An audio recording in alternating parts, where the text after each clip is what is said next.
오늘은 그냥 많은 예배 가운데 드려지는 예배라고 참여하지 마시고 또 설교라고 받아들이지 말고 정기적인 행사로 받지 말고 하나님의 음성으로 겸손한 마음으로 받으시기를 주의 이름으로 축원합니다. 오늘은 패턴을 가져라라는 제목으로 말씀을 나누겠습니다. 여러분, 율법적인 신앙생활을 하게 되면 자신과 남을 넘어서기 거의 어렵다고 보시면 됩니다. 자기 자신 때문에 좌절하게 되고 타인 때문에 너무 쉽게 시험 들게 됩니다. 자신을 보니 하나님이 원하시는 수준에 이르지 못하고 매번 넘어지는 자기 자신이 싫어지게 되고 또 자신도 완전하지 못하면서 실수하는 타인을 향해 윤리나 규칙을 갖다 대며 정죄합니다. 이건 쌍방이 함께 동반 자살하는 것과 똑같죠. 이 정도로 율법적인 신앙생활은 무서운 결과를 가져오는 것입니다. 그러므로 복음적인 신앙생활을 해야 합니다. 한번 따라합시다. 복음적인 신앙생활. 무조건 그렇게 하셔야 됩니다. 원인은 나에게도 있지 않고 남에게도 있지 않고 우리가 복음으로 가긴 안 돼서 그러합니다. 복음은요, 아무리 무너진 사람도 다 살려내는 것이요, 어떤 문제도 해결할 수 있는 것입니다. 복음적인 신앙생활, 이게 잘 안 돼도 그리 하려고 해야 합니다. 잘 안 되어지는 자신과 타인을 이해하고 기다려주게 되면 어느 날 복음이 점점 각인되고 뿌리 체질되어지는데요, 그렇게 되는 만큼 변하게 되어 있기 때문입니다. 의학자들이 밝히기를, 간간히 우리가 뉴스에서 보죠. 연쇄살인범, 이런 사이코패스라는 진단을 받은 사람들은요, 그들의 뇌를 연구해 보니 유전자 배열이 아주 특이하다고 합니다. 그들은 탁월하게 지능적인데 신기하게도 그들의 머리 구조가 거의 대부분이 율법적이라고 합니다. 쉽게 말씀드리면 눈에는 눈, 이에는 이, 이런 구조로 되어 있죠. 그러므로 정신질환자나 사이코패스의 성향을 가진 사람들이 분명히 대부분 어릴 때 교회를 많이 다녔는데 그럼에도 불구하고 전혀 치유가 안 되는 이유는 성경을 볼 때 복음을 발견하지 못하고 율법적으로 봐서 그러합니다. 그러니 교회라는 곳은 그들이 생각하기를 착한 사람들이나 양심적으로 깨끗한 사람들이 다니는 곳이지 나 같은 사람은 교회 못 다닌다라고 생각하지요. 그리고는 교회 안에서 비도덕적인 신자들이 보이면 자신도 모르게 용서가 안 되고 비방하게 됩니다. 참으로 복음을 정확하게 깨닫게 해주고 복음적인 신앙생활을 하도록 서로 격려하고 힘을 주고 도울 수 있는 그런 신자와 교회가 많지 않음을 보게 됩니다. 만약 영적으로 힘다는 저들이 복음을 오직으로 발견하게 된다면 흑암 떠납니다. 분명히 떠납니다. 어느 날 오직을 지속해서 발견하게 된다면 오랫동안 어둠에 눌려있던 그들의 감정과 정서는 반드시 치유됩니다. 딴 사람이 되어 있죠. 저는요, 10년 전과 저는 완전 다릅니다. 지금도 너무 부패하고 많이 부족한데 10년, 20년 전과 비교하면요, 참 역시 하나님은 살아계십니다. 복음은 분명히 사람을 치유합니다. 우울증 환자는 하늘의 평안을 느끼게 되어 있고 날카로운 자는 부드럽게 되어 있습니다. 복잡하고 혼란스러운 자는 단순해지고 공허한 자는 사는 이유가 발견되니 다시 태어난 인생을 살게 되는 것이죠. 수십 년을 신앙생활을 해도 사람이 변하지 않는 이유는 딱 한 가지입니다. 오직이 발견 안 돼서. 오늘 바울처럼 나의 복음이, 또 다윗처럼 나의 복음이 발견되시기 바랍니다.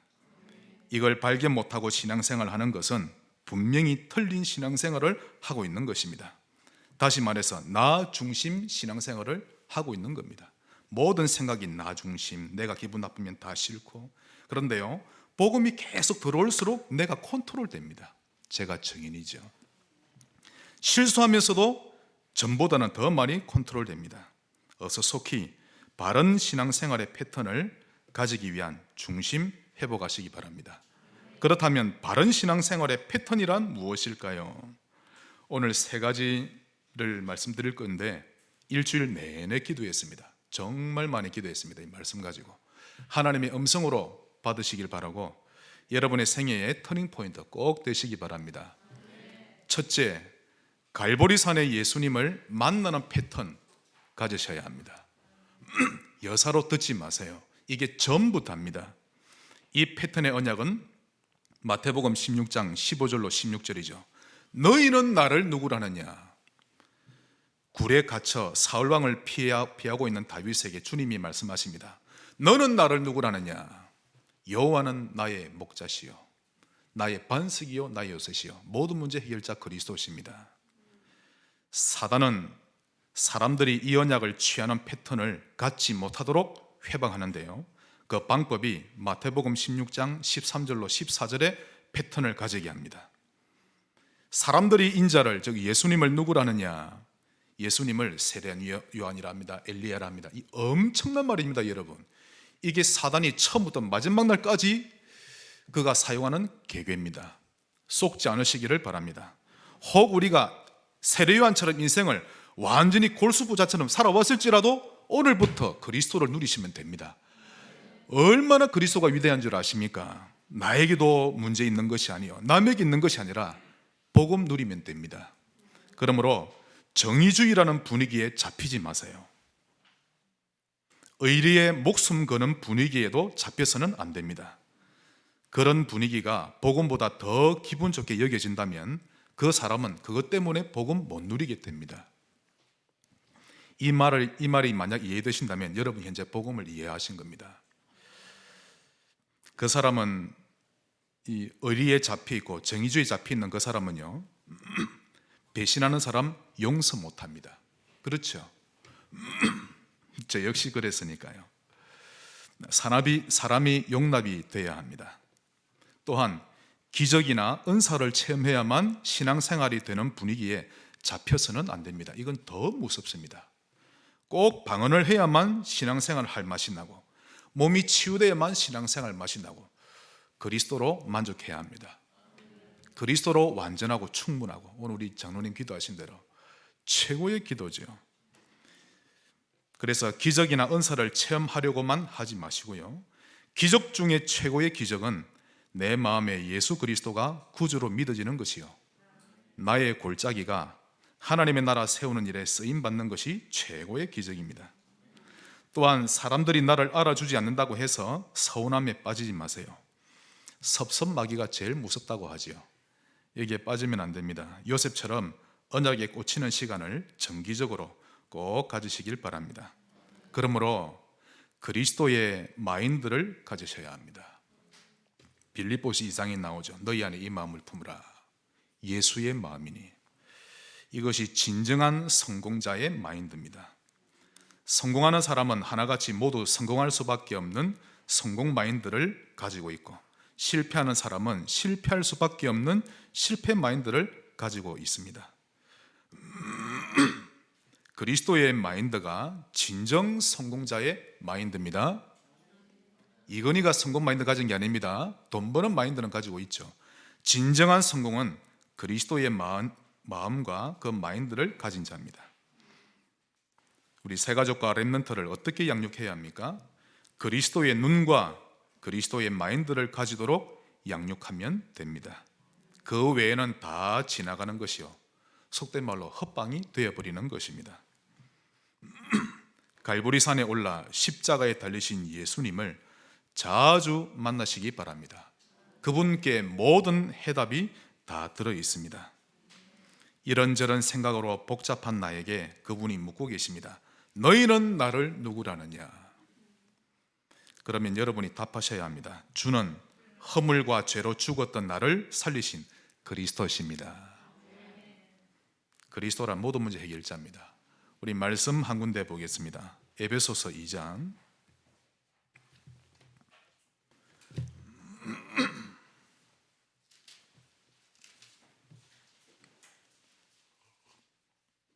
설교가 끝나면 십자가에 달린 예수만 딱 보여야 됩니다. 제대로 말씀 받은 거죠. 나는 온데간데 없고 예수만 보이고 세계복음화만 보여야 합니다. 또 이번 주간 그렇게 되시기 바라고요. 에베소서 2장 4절로 9절까지 갈보리산의 예수님이 우리에게 주신 언약을 제가 읽겠습니다. 긍휼이 풍성하신 하나님이 우리를 사랑하신 그 큰 사랑을 인하여 허물로 죽은 우리를 그리스도와 함께 살리셨고 너희는 은혜로 구원을 받은 것이라. 또 함께 일으키사 그리스도 예수 안에서 함께 하늘에 앉히시니 이는 그리스도 예수 안에서 우리에게 자비하심으로써 그 은혜의 지극히 풍성함을 오는 여러 세대에 나타내려 하심이라. 여러분 6절에 보세요. 함께 하늘에 앉히시니, 아니 우리는 지금 이 땅에 사는데 이미 천국에 앉은 것과 똑같은 것입니다. 8절, 너희는 그 은혜에 의하여 믿음으로 말미암아 구원을 받았으니 이것은 너희에게서 난 것이 아니요 하나님의 선물이라. 행위에서 난 것이 아니니 이는 누구든지 자랑하지 못하게 함이라. 아멘. 그러므로 갈보리산에서 주신 예수님의 언약은 한마디로 은혜의 언약입니다. 한번 따라합시다. 은혜. 도저히 내 힘으로는 죄와 사망의 법에서 해방받을 수 없는데, 가문의 저주에서 빠져나올 수 없는데 주님이 대신 담당하신 것입니다. 그러므로 은혜라고 하는 말은 공짜로 값없이 받게 되는 것을 말하는데요, 헬라어로는 카리스라고 합니다. 이 헬라 사람들은 이 카리스를 좀 다양하게 사용합니다. 예를 들자면 아주 아름다운 경치나 분위기가 펼쳐졌을 때, 즉 붉은 노을이 아주 멋지게 펼쳐졌거나 또 무지개가 창공에 아름답게 떴을 때 헬라 사람들은 오 카리스 이렇게 표현합니다. 또한 어떤 사람이 아주 정의롭거나 덕스러운 행동을 했을 때 그것을 칭찬한다는 뜻에서 카리스라고 박수를 치죠. 다시 말해서 하나님이 우리에게 이처럼 사랑하사 값없이 살리시고 치유하시고 인도에 가시는 은혜에 대해서도 카리스, 그 은혜의 힘으로 우리가 주변 사람들에게 은혜 끼치는 행동까지 한 것도 카리스입니다. 은혜롭다는 것을 이처럼 다양하게 표현할 줄 아는 사람들의 사고방식이 참으로 아름답지 않습니까? 그러므로 내 힘으로는 도저히 할 수 없는데 되어지도록 가능케 해주신 주님의 십자가는 하나님의 은혜입니다. 그럼 은혜의 반대말은 뭐죠? 대가입니다. 내가 무언가 노력을 해서 얻게 된다면 그것은 은혜가 아니라 나의 공로요, 정당하게 받는 대가입니다. 내가 기도했으니 응답하시오, 이것도 은혜 아닙니다. 기도 안 했는데도 하나님 응답 다 하십니다. 간구하니 사랑해서 응답을 주시는 것인데요, 그러니 넉넉하거나 권력이 있는 사람들은 웬만해선 복음을 깨닫지 못합니다. 아니 아쉬운 게 없는데 은혜를 필요로 하겠습니까? 영적 문제가 오거나 재앙이 닥쳐와야만 비로소 겸손해져서 두 손 들고 오는 것이지, 복음은 은혜입니다.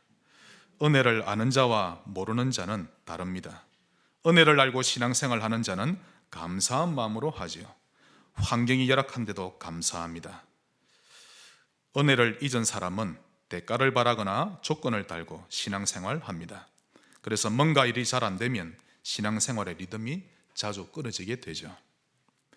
나이가 70세쯤 된 그 해 갑자기 찾아오신 하나님을 이제 아브라함은 만나게 됩니다. 그날부터 그는 죽는 날까지 100년이 넘는 세월 동안 하나님과 동행하는데요, 물론 도중에 예전부터 각인되어 있던 그의 안 좋은 체질 때문에 우여곡절을 많이 겪기도 했지만 그건 다 과정일 뿐이고 그는 하나님을 믿니 안 믿니 그런 게 없었습니다.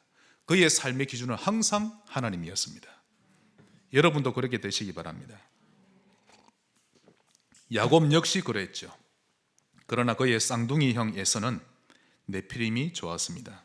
또 바벨탑의 문화가 좋았고요, 그의 내면에 흐르는 주된 기류가 나 중심이었으니 하나님에 대한 인식은 그저 어릴 때 들었던 자그마한 추억거리에 지나지 않았던 것입니다.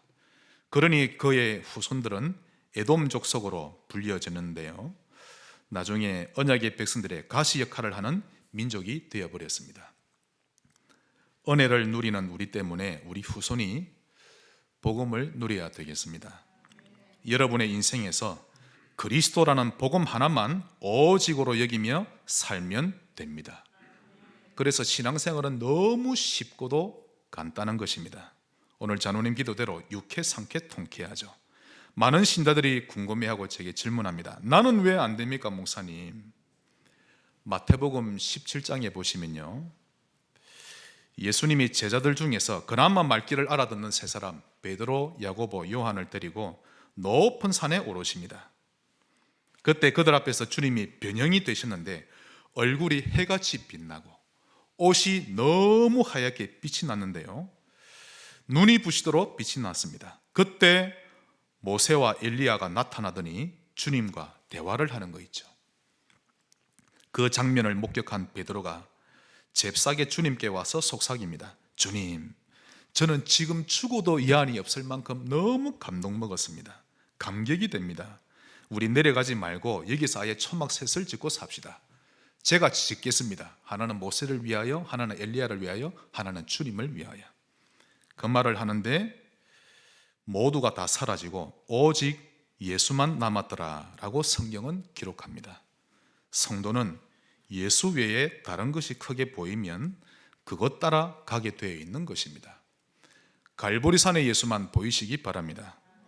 세상 사람들이 볼 때 성인군자라 할 만큼 훌륭한 사람도 그리스도가 필요합니다. 하나님이 보실 때 성인군자나 연쇄살인범이나 똑같은 죄인인 거 있죠. 갈보리산의 예수님을 만나는 패턴 가지시기를 주의 이름으로 축원합니다. 큰 두 번째입니다. 감람산의 예수님을 만나는 패턴을 가지세요. 우리 렘넌트들 중에 이 말이 이쁘고 귀엽게 들린다면 그 렘넌트는 언약의 여정을 걷기 시작한 것 틀림없습니다. 감람산에서 마지막 유언을 전하시는 그 예수를 발견하는 패턴 가져야 합니다. 이 패턴의 언약은 마태복음 6장 33절이죠. 너희는 먼저 그의 나라와 그의 의를 구하라. 그리하면 이 모든 것 너희에게 더하여 주시리라. 나로 인하여 하나님의 나라가 임하는 비밀입니다. 본질을 제대로 잡은 것이죠. 그러므로 그 누구보다 가장 먼저 나 자신에게 하나님의 나라가 임해야 합니다. 한번 따라합시다. 나에게 임해야 합니다. 정말 나에게 하나님 나라가 매일 임해야 합니다. 여러분 자신이 영적 상태가 길가 상태가 되면 오늘 감람산에서 마지막 유언을 하시는 예수님을 만나셔야 합니다. 길가가 되면 안 됩니다. 이건 내 마음에 뿌려진 말씀을 마귀가 다 빼앗아 먹은 상태죠. 즉 말씀이 없는 혼미한 상태입니다. 우리 말씀 한 구절 같이 보겠습니다. 고린도후서 4장 4절입니다.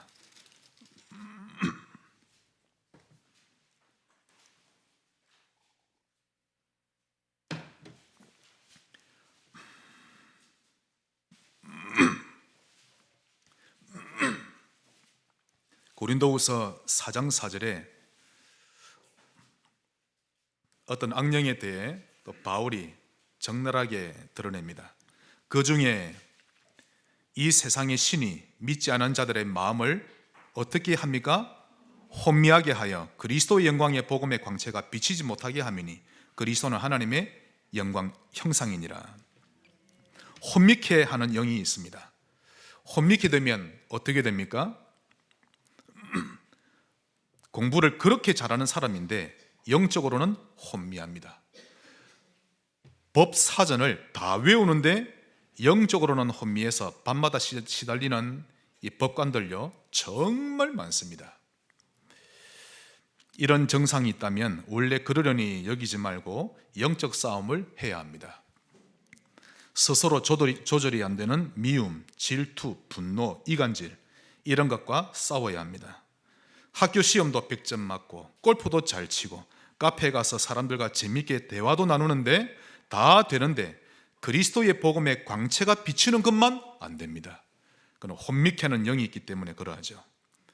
다시 예를 들겠습니다. 인권이라는 것을 내세우면서 동성애를 합법화시키는 사람들, 심지어는 초중고생 어린 학생들에게까지 동성애 교육을 시키려는 제도까지 만들고 있죠.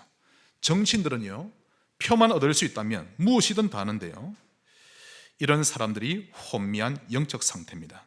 한마디로 똥인지 된장인지를 구분을 못하는 거 있죠. 또 교회 안에도 마찬가지입니다. 예배생활 잘하고 기도 많이 하고 선행도 많이 하고 그런 모범적인 신자인데 그리스도에 대해서만큼은 감동을 못 느끼고 잘 모르죠. 여러분, 그리스도를 잘 모른다는 말은 진짜 문제를 모르고 있다는 뜻이고, 예수님이 이 땅에 오신 진짜 이유를 모르고 이런 영적인 눈이 전혀 없다는 말이 되는데요, 그렇게 신앙생활을 오래 했으면서도 실제 삶에서는 완전히 실패하며 사는 것이 바로 그 이유인 것입니다. 갈보리산에 오르신 예수, 감람산에 오르신 예수를 반드시 만나셔야 합니다. 혼미케 하는 영을 결박해야 되죠. 사단의 목적은 신자가 그리스도를 모르기를 원하고 못 누리기를 원합니다. 인정하십니까? 정말 이 말을 인정하셔야 됩니다. 신자가 그리스도를 모르기를 원하고 못 누리기를 원합니다. 아니, 그리스도를 좀 못 누린다고 그게 그리도 잘못입니까? 차라리 잘못이라면 조금 꾸중들으면 되죠. 문제는 그게 아니라 자신에게 영적 문제가 오는 날에는 절대 이기지 못하고 무너져 버립니다. 나에게 그리스도가 각인되어야 합니다. 그리스도가 아니고서는 악령을 쫓아낼 수 없고 특히 자신을 넘어서지 못합니다. 그러므로 가장 온전한 상태의 사람은 그리스도가 모든 것이구나, 그 그리스도를 만난 나는 모든 문제 해결받았구나, 이걸 깊이 깨닫고 감사를 하는 신자입니다. 그러므로 하나님의 형상을 회복하고 누리는 신자 꼭 되시기 바랍니다. 길가 상태에 머물러 있지 말고 말씀을 받아들이세요. 또한 우리 안에 생겨난 돌과 가시에 쏘가서는 안 됩니다. 이건 본질을 놓치고 껍데기만 가지고 사는 신자로 만들어버리죠. 마귀는 예수님까지도 유혹하며 속였던 그런 영적 존재입니다.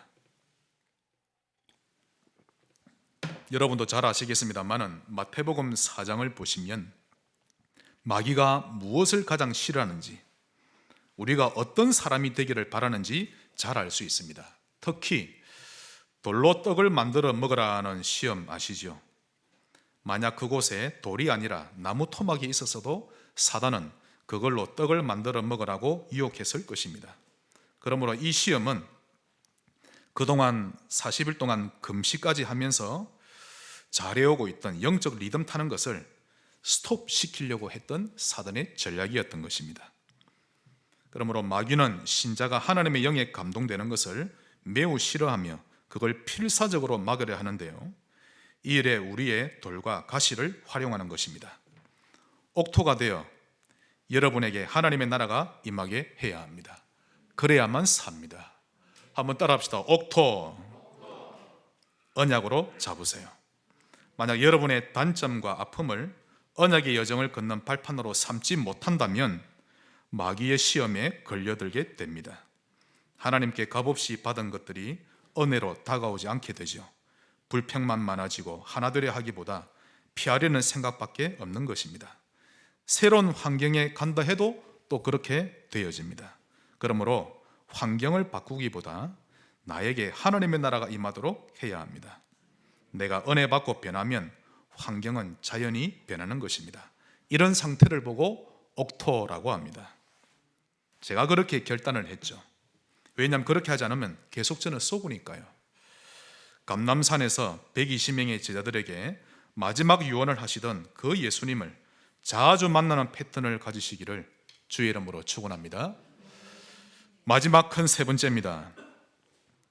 마가다락방에 성령으로 오신 예수님을 만나는 패턴을 가지셔야 합니다.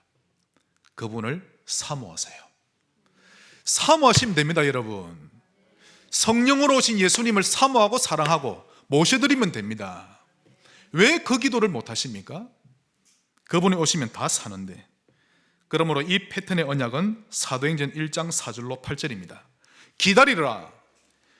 약속하신 것을 기다리라. 오직 성령이 임하시면 너희는 권능을 받아 증인되리라. 그러므로 오직 성령입니다. 권능을 힘입은 신자가 되시기 바랍니다. 그러면 해결되지 못할 문제가 없는 것입니다. 제가 한 2주 전에요, 제 발등에 티눈이 생겨서, 옛날에는 고약 붙이지만 요즘엔 밴드가 나왔죠. 그래서 티눈을 빼는 밴드를 붙이고 다녔습니다. 아주 관리를 잘했는데요, 그런데 5일쯤 지나고 나니 티눈 주위가 색깔이 아주 짙어지면서 따끔거리고 가려웠습니다. 뭐 하얀 게 이렇게 점처럼 나는 거 있죠. 이상하다 싶어 피부과에 가보니 염증이 생겼다고 합니다. 그러면서 하는 말이 염증을 치료하는 연고를 한 달간 바르고 피부색이 원래대로 돌아오면 그때 다시 보자는 겁니다. 제가 생각하기를 아니 겨우 이 정도 염증 가지고 한 달이라니 며칠이면 될 것 같은데 이 의사가 초보인가? 그렇게 생각했는데요. 정말 며칠 가지고는 진정되지 않은 거 있죠. 특히 피부 색깔이 빨리 돌아오지 않았습니다. 우리의 내면 의식 속에 창세기 3장이라는 염증이 깊게 뿌리내려 있는데요. 이건 하루 이틀 만에 치료되는 것이 아닙니다. 그러므로 계속해서 그리스도의 연고를 발라야 합니다. 다른 연고로는 절대 치유되지 않습니다. 복음을 발라야만 살균되고 치료되는 것입니다. 하나님이 그렇게 만들어 놓으셨습니다. 그 과정 중에 따끔거리고 아프기도 하는데요. 그걸 참아내야 합니다. 그걸 못 견디고 포기하면 평생을 그 염증 때문에 아파하며 살아가게 되죠. 가족까지 아프게 만듭니다. 이런 시술을 하지 않으니 교회를 오래 다녀도 변하지 않는 것입니다. 예수님은 제자들의 염증을 3년 동안 치료해 가시는데요. 어떤 때는 부드럽게 위로하시고 어떨 때는 눈물이 쏙 빠질 만큼 엄하게 하기도 하셨는데 결국 가룟 유다와 구경꾼들은 다 떠나가 버리고 그 외에 120명은 주님의 증인이 된 것입니다. 복음은 반드시 사람을 바꿉니다. 복음의 희망을 거세요. 제자들처럼 약속을 잡고 기도하는 시간을 회복하시기 바랍니다. 여러분 갈수록 정신병 심해집니다. 다급한 시대입니다. 그러나 그보다 더 큰 문제는 복음으로 정확히 해답 주며 정기적으로 사람을 치료해 줄 수 있는 교회가 많지 않습니다. 문을 닫고 있죠. 또한 복음 누리는 젊은이들과 렘넌트들이 급격히 줄어들고 있습니다. 이들은 네피림에 노출된 채 그냥 살고 그냥 연애하고 그냥 결혼하고 자식 놓고 삽니다. 완전히 무방비 상태입니다. 힘을 다 잃었죠. 교회를 가도 그냥 가고 정기적인 의례 행사로만 드리고 그 하나님과 나와는 평일에 관계없이 삽니다. 솔직히 어떻게 해야 할지를 모르고 있죠. 마가다라 방에 성령으로 오셨던 예수님을 만나셔야 합니다. 그러면 됩니다. 사모하시라니까요. 항상 나의 기도를 들으시는 주님, 꺼져가는 등불 끄지 아니하시는 주님, 상황 갈 때도 꺾지 아니하시는 주님, 나를 정죄하지 아니하시고 늘 나를 받아주시는 주님께 나아갑니다. 나를 붙들어 주옵소서. 아무리 감동되는 영화를 봤다고 해서 사람이 근본적으로 치유되는 것 아닙니다. 성령의 감동을 받아야만 치유되지요. 흔들리고 싶지 않습니까? 내가 항상 여호와를 내 앞에 모시며 그러므로 내가 흔들리지 아니하리로다. 그가 나의 오른쪽에 계시면 사람은 흔들리지 않는 것입니다. 그 결과로 나의 마음이 기쁘고 나의 영도 즐거워하며 내 육체는 안전히 살게 됩니다. 꼭 기억하셔야 합니다. 주님 안에, 주님 앞에 충만한 기쁨이 있고 주의 오른쪽에 영원한 즐거움이 있습니다. 할렐루야. 시편 57편 7절에 다윗이 고백하기를 여호와여 내 마음이 확정되고 확정되어 사오니 라고 고백합니다. 헬스클럽은 작심 3일 해도 됩니다. 등산하기로 작정했던 것 잠시 쉬어도 됩니다. 그러나 그리스도를 듣고 누리는 것은 죽는 그날까지 멈추어서는 안 됩니다. 어떤 이유로든 복음 듣는 것은 멈추어서는 안 됩니다. 지속하기로 확정짓고 확정하시기를 바랍니다. 말씀의 결론을 맺겠습니다. 아무리 큰일이 생기고 위기가 닥쳐도 괜찮습니다. 복음만 확실하면 됩니다. 나에게 복음만 확실하다면 사단은 절대 나를 이길 수 없습니다. 아무리 문제가 와도 순간 내 안에 그리스도가 계시구나, 나의 주인은 그리스도시다. 그때 흑암은 한 길로 왔다 10길로 도망가는 것입니다. 약 30년 전에요, 제가 고향에 있는 모 교회에서 있었던 일인데 입만 열면 그리스도 하는 선배가 있었습니다. 우리만 그리스도 하이파이브 그리스도. 그때는 그 말이 얼마나 듣기 싫었는지 모릅니다. 속으로 생각하기를 자기만 그리스도를 아나 싶기도 하고 또 부럽기도 하면서 나도 저 선배처럼 그리스도에 대한 발견이 있었으면 참 좋겠다는 마음이 있었지만 당최 그런 감동이 제게는 없었으니 너무 짜증나고 미운 감정만 들었었죠. 그럼에도 불구하고 복음이 흐르는 이 대열 속에 계속 몸담고 있었습니다. 물론 동시에 이런 골짜기 저런 협곡을 많이 거쳤죠. 어느 순간부터 복음이 나의 복음으로 점점 발견되기 시작했습니다. 그때부터 혼란스럽던 저의 정서가 안정되기 시작하고 판단력이 점점 좋아지니까요, 일하는 것도 잘 되고 능률이 오르기 시작했습니다. 여러분께 한 가지 확인을 제가 해보고 싶습니다. 여러분께는 시편 23편이 맞습니까? 여호와는 나의 목자시니 내게 부족함이 없으리로다. 이 고백은요, 다윗이 사울 왕에게 쫓길 때입니다. 여호와는 나의 목자시니 내게 부족함이 없으리로다. 그가 나를 푸른 초장에 누이시며 쉴 만한 물가로 인도하시는도다. 이 말씀이 여러분에게는 맞습니까? 이사야 41장 10절, 두려워 말라 내가 너와 함께함이라. 이 말씀이 여러분에게 진짜 맞습니까? 안 맞지 않습니까? 맞아야 합니다. 두려워 말라 내가 너와 함께함이라. 제게는 맞았거든요. 이번 주간에 놀라지 말라 나는 너의 하나님이 됨이라. 내가 너를 도와주리라. 참으로 나의 오른손으로 너를 붙들리라. 이 말씀이 맞아야 합니다. 만약 맞다면 안심하셔도 됩니다. 안 맞다고 하면 문제인데 맞으면 시간이 걸릴 뿐 괜찮습니다. 이번 주간은 말씀이 내게 맞다는 것이 확인되는 주간 되시기를 바랍니다.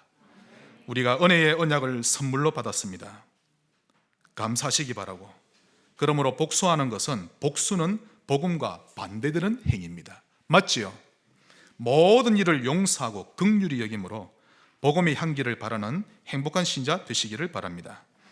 한 가지 더 실천거리를 알려드립니다. 새벽이면 더 좋겠죠. 아침이나 밤 조용한 시간에 깨끗한 마음으로, 즉 혼란스럽지 않은 단순한 마음으로 하나님께 간구해 보세요. 하나님, 저를 마음껏 사용하시옵소서. 정말 깨끗한 마음으로. 정신병 시대요, 후대들이 무너져가는 시대요, 교회와 교인들이 몰락하는 시대입니다. 나만이라도 오직 복음을 누리는 신자 되게 하옵소서. 흔들리고 싶지 않습니까?